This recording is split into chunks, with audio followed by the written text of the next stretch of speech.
کا قرآن فرمائے. حضور علیہ السلام نے فرمایا کان رفیقی فی الجنہ، جنت میں میرا رفیق ابو بکر ہوگا. حضور فرمائے کہ عمر فی الجنہ، فرمایا جدھر عمر گیا قرآن ادھر گیا، جدھر قرآن گیا عمر ادھر گیا. فرمایا جدھر ابو بکر گیا حق ادھر گیا، جدھر حق گیا ابو بکر ادھر گیا. زبان مصطفیٰ سے جن کی شانیں بیان ہوں، اور وہ زبان جس کو رب کا قرآن فرمائے وما ینطق عن الہوی، محبوب تو اپنی مرضی سے لب نہیں کھولتا، لب اس وقت کھولتا ہے جب خالق کائنات کی مرضی ہوتی ہے. محبوب تیرا بولنا نہیں، تیرے رب کا بولنا ہے. تو خالق کائنات کے محبوب علیہ السلام جن کی عظمت و شان کے ترانے پڑھیں اور کوئی بدبخت اٹھ کے ان کے بارے میں بات کرے. نبی کریم علیہ السلام ہجرت کی رات حضرت ابو بکر صدیق رضی اللہ تعالی عنہ کے پاس آئے. اب جیسے ہی جو ہے وہ حیدر کرار شیر خدا علی المرتضیٰ کو اپنے بستر پر سلایا، بستر پر سلا کر کہا علی یہ امانتیں ہیں کافروں کی، یہ امانتیں لوٹا دینا اور مدینے پہنچ جانا. حیدر کرار شیر خدا کہتے ہیں کہ میں ساری زندگی اتنے آرام سے، اتنے سکون سے، اتنے قرار سے، اتنے چین سے نہیں سویا جس رات رسول اللہ صلی اللہ علیہ وسلم نے اپنے بستر پر مجھے لٹایا. باہر 300 تلواریں چمک رہی تھیں، 300 تلواروں کی چمک تھی، لیکن اس کے باوجود موت سر پہ کھڑی تھی. میں اتنے آرام سے سویا کہ پوری زندگی اتنے آرام سے نہیں سویا. کہا کیوں؟ آپ نے فرمایا اس لیے کہ حضور فرما کر گئے تھے کہ مدینے پہنچ جانا، علی سو جا اور صبح امانتیں واپس کرنا اور مدینے پہنچ جانا. میں سمجھ گیا کہ علی صبح اٹھے گا بھی اور اٹھ کر امانتیں لٹائے گا بھی اور مدینے پہنچے گا بھی. جب تک علی مدینے نہیں پہنچ سکتا علی کو موت نہیں آ سکتی. اسی رات رسول اللہ صلی اللہ علیہ وسلم صدیق اکبر رضی اللہ تعالیٰ عنہ کے گھر گئے. ہجرت کی رات تھی. اللہ تبارک و تعالیٰ نے ہجرت کی رات اپنے حبیب علیہ السلام کی عظمت و شان کو بیان کرنے کے لیے صدیق اکبر رضی اللہ تعالیٰ عنہ کا انتخاب کیا. حضرت ابو بکر صدیق کے گھر رسول اللہ کا دروازہ کھٹکھٹایا تو اندر سے صدیق اکبر رضی اللہ تعالیٰ عنہ نے یہ نہیں پوچھا کہ کون، حالانکہ سنت یہ ہے پوچھا جائے کون، باہر والا یہ نہ کہے کہ میں، بلکہ اپنا نام بتائے اور دروازے سے ہٹ کے کھڑا ہو.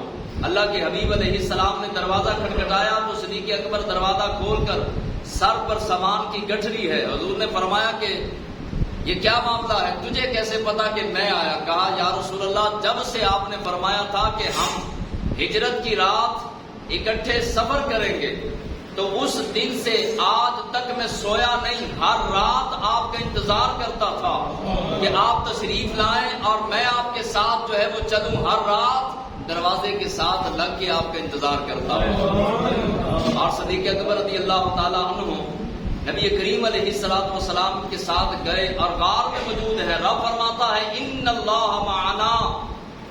اللہ کے حبیب علیہ السلام کو اور ابو بکر کو فرماتا ہے کہ گھبرانے کی، پریشان ہونے کی ضرورت نہیں، ابو بکر تمہارا رب تمہارے ساتھ ہے.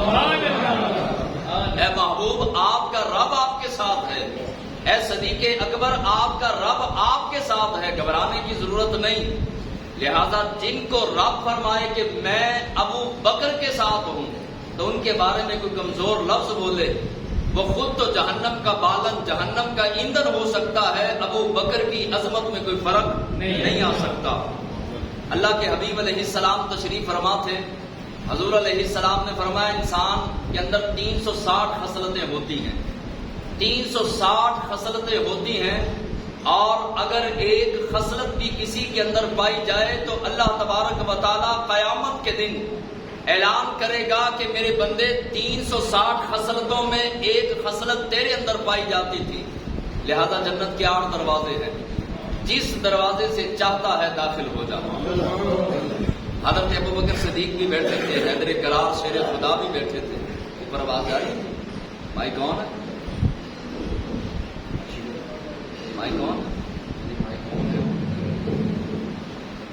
تو صدیق اکبر رضی اللہ تعالی عنہ بیٹھے تھے، ہاتھ باندھ کے عرض کیا فدا کا ابی و امی و قلبی و نفسی یا رسول اللہ صلی اللہ علیہ وسلم، آقا میرے بچے قربان، میرے ماں باپ آپ پر قربان، میری جان قربان، کیا وہ 360 خصلتوں میں، وہ 360 خوبیوں میں کوئی خوبی ابو بکر کے اندر پائی جاتی ہے؟ تو حضور علیہ السلام ٹیک لگا کے جلوہ فرما تھے. حضور نے ٹیک چھوڑی، مسکرائے، فتبسم ضاحکا نور، سبحان اللہ، مسکراہٹ سے نور نکلا اور فرمایا ابو بکر کسی کے اندر ایک خصلت پائی جاتی ہے، کسی کے اندر 2، کسی کے اندر 4، کسی کے اندر 5. ابو بکر تو وہ ہے کہ 360 کی 360 تیرے اندر پائی جاتی ہے. سب صحابی نبی جنتی، سب صحابی نبی جنتی، ابو بکر و عمر جنتی، عثمان و علی جنتی، سب صحابی نبی جنتی. اور یاد رکھیے حضرت ابو بکر صدیق واحد وہ صحابی ہیں جن کی صحابیت کا انکار کرنے والا قرآن کی نص سے دنیا اسلام کے تمام مفتیوں کا متفقہ فیصلہ ہے. کسی مفتی کا اس میں اختلاف نہیں کہ صدیق اکبر بطور صحابی، اگر کوئی صدیق اکبر کی صحابیت کا انکار کرے وہ فوراً دار اسلام سے خارج ہے. وہ مسلمان کہلانے کا حقدار نہیں جو حضرت ابو بکر صدیق کی صحابیت کا انکار کرے، کیونکہ حضرت ابو بکر صدیق وہ ہیں جن کی صحابیت قرآن کی نص سے ثابت ہے، اور قرآن کی نص کا انکار کرنے والا، قرآن کی آیت کا انکار کرنے والا دار اسلام سے خارج ہے. صدیق اکبر رضی اللہ تعالیٰ عنہ کو رب نے بڑا رتبہ مقام دیا. حضرت عمر وہ ہیں اگر زمین پر درہ مارے تو زمین کا زلزلہ رک جائے. حضرت عمر رضی اللہ تعالیٰ عنہ وہ ہیں کہ جو سورج کو دیکھیں تو سورج کو جلال کی نظر سے دیکھیں تو سورج بے نور ہو جائے. حضرت عمر رضی اللہ تعالیٰ عنہ کی عظمت و شان وہ ہے کہ اگر تیل زمین اپنے اندر پی جائے تو آپ درہ ماریں تو زمین پیا ہوا تیل واپس کر دے. حضرت عمر وہ ہیں جو دریائے نیل کو خط لکھ دیں، دریائے نیل کو، اور خط میں یہ لکھیں کہ عمر کہتا ہے اگر تو اپنی مرضی سے چلتا ہے، اپنی مرضی سے چلتا ہے تو نہ چل، اگر رب کے حکم سے چلتا ہے تو چل. آپ کا خط دریائے نیل میں ڈالا جائے تو دریائے نیل چلنا شروع ہو جائے. عمر وہ ہیں کہ جن کے سائے سے بھی شیطان ڈرتا ہے. عمر وہ ہیں کہ جن کی 23 سے زائد آیات میں اللہ تبارک و تعالیٰ نے جن کے حق میں، جن کی عظمت میں، جن کی شان میں 23 آیات قرآن کے اندر حضرت عمر کے حق میں نازل ہوئی. اور عمر وہ ہیں جو رسول اللہ صلی اللہ تعالیٰ علیہ وسلم کی مراد ہیں. سب صحابہ کرام بڑی عظمت والے، لیکن عمر کے بارے میں حضور نے ہاتھ اٹھائے، ہاتھ اٹھا کے کہا مولا عمر بن جہل دے دے، عمر بن حشام دے دے، یا عمر بن خطاب دے دے. مالک مولا عمر کو، اسلام کو عمر عطا کر دے تاکہ اسلام کی عزت میں اضافہ ہو. پتہ چلا کہ عمر اسلام کی عزت کا سبب ہے اور ابو بکر اسلام کا محسن ہے. حضرت ابو بکر صدیق رضی اللہ تعالیٰ عنہ اسلام کے محسن ہیں، اور حضرت عمر وہ ہیں جن کی وجہ سے اللہ نے اسلام کو عزت بخشی. عمر مراد مصطفیٰ ہے. کیا ہے جی؟ مراد مصطفیٰ. حضرت عمر رضی اللہ تعالیٰ عنہ جا رہے ہیں، 36 لاکھ مربع میل کا حکمران، بیت المقدس کو فتح کرنے کا دن ہے، فتح ہو چکا ہے، لیکن یہودیوں نے کہا کہ چابی ہم دیں گے حضرت عمر رضی اللہ تعالیٰ عنہ کو، اگر وہ آ جائیں تو ہم چابی بیت المقدس کی، یعنی مسجد اقصیٰ کی، یہ بیت المقدس کا ایریا ہے، اس بیت المقدس کی چابیاں ہم عمر کے حوالے کریں گے.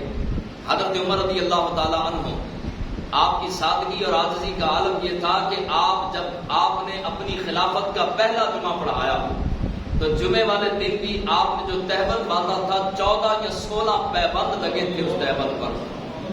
اور جس دن جو ہے بیت المقدس فتح کرنے کے لیے گئے اس دن بھی 14 یا 16 پیبند لگے ہیں. سادہ امامہ، سادہ کرتا، سادہ پیبند، ایک اونٹ، ایک غلام، اور غلام سے یہ معاہدہ طے کیا کہ 1 میل میں چلوں گا تو اونٹ پر بیٹھے گا. اور 1 میل جو ہے وہ تو چلے گا، میں اٹھ پر بیٹھوں گا۔ اسی طرح کرتے کرتے بیت المقدس کے بالکل قریب پہنچے۔ وہاں ایک کنواں تھا۔ حضرت عمر رضی اللہ تعالیٰ عنہ فرمانے لگے کہ میں نے کہا میں تازہ وضو کر لوں۔ کنویں سے آپ وضو کرنے لگے، جرابیں اتاری، موزے اتارے اور اتار کر کندھوں پہ رکھ لیے۔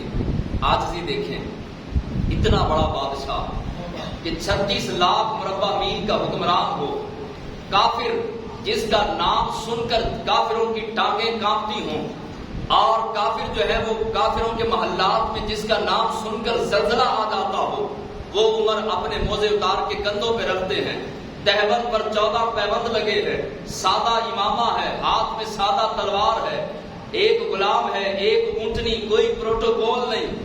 آپ نے وضو کیا، وضو کر رہے تھے کہ اچانک حضرت عبیدہ بن جراح آپ آئے اور آ کر کہا کہ حضور آپ یہ کیا کر رہے ہیں؟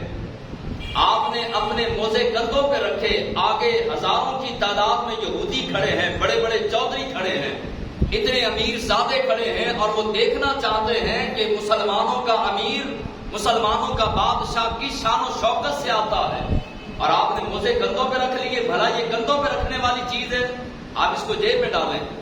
آپ نے کندھے پہ ہاتھ مارا۔ حضرت عمر نے عبیدہ بن جراح کے فرمایا عبیدہ تیری ماں تجھے روئے، اگر تو عبیدہ بن جراح نہ ہوتا تو میں تجھے اتنے درے مارتا کہ قیامت تک آنے والی امت تجھے یاد رکھتی۔ یہ عزتیں، یہ عظمتیں، یہ شان، یہ مقام، یہ رتبہ، یہ ہماری وجہ سے رب نے ہمیں نہیں دیا، بلکہ یہ تو دیا ہے اپنے محبوب کی خاطر۔ انا کنا اذلہ قوم، ہم تو عزت دار نہیں تھے، یہ ساری عزتیں مصطفیٰ کے قدموں کا صدقہ ہے۔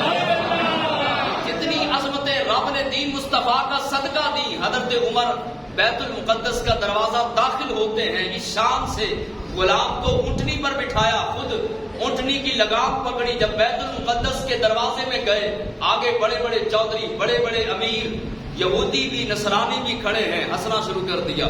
کہا اچھا یہ جو اونٹ پر بیٹھا ہے یہ تمہارا امام ہے، یہ تمہارا بادشاہ ہے، یہ تمہارا امیر ہے؟ عبیدہ بن جراح کہنے لگے نہیں، جس نے اونٹنی کی لگام پکڑی ہے وہ ہمارے امیر ہیں، وہ مسلمانوں کے خلیفۃ المسلمین ہیں۔ یہودیوں کا سب سے بڑا جو پوپ تھا، عیسائیوں کا بھی اور یہودیوں کا بھی، وہ آگے بڑھا، آگے بڑھ کر اونچی آواز میں کہا لا الہ الا اللہ محمد الرسول اللہ، کلمہ پڑھا، مسلمان ہوا۔ عبیدہ بن جراح نے سوال کیا، کہا تو مسلمان کیوں ہوا؟ وہ کہنے لگا ہم نے اپنی کتابوں میں پڑھا تھا کہ مسلمانوں کا عظیم بادشاہ، ہم نے اپنی کتابوں میں پڑھا تھا مسلمانوں کا عظیم خلیفہ، خلیفۃ المسلمین جو حق پر ہوں گے وہ آئیں گے اس شان کے ساتھ کہ اونٹنی پر غلام کو سوار کریں گے، اور اسی غلام کی سواری کی لگام خود پکڑ کے آئیں گے۔ ہم نے دیکھ لیا کہ وہی منظر ہے جو ہماری پچھلی کتابوں میں ہم نے پڑھا ہے۔ 40,000 یا 70,000 لوگوں نے عمر کا یہ عمل دیکھ کر کلمہ پڑھا، مسلمان۔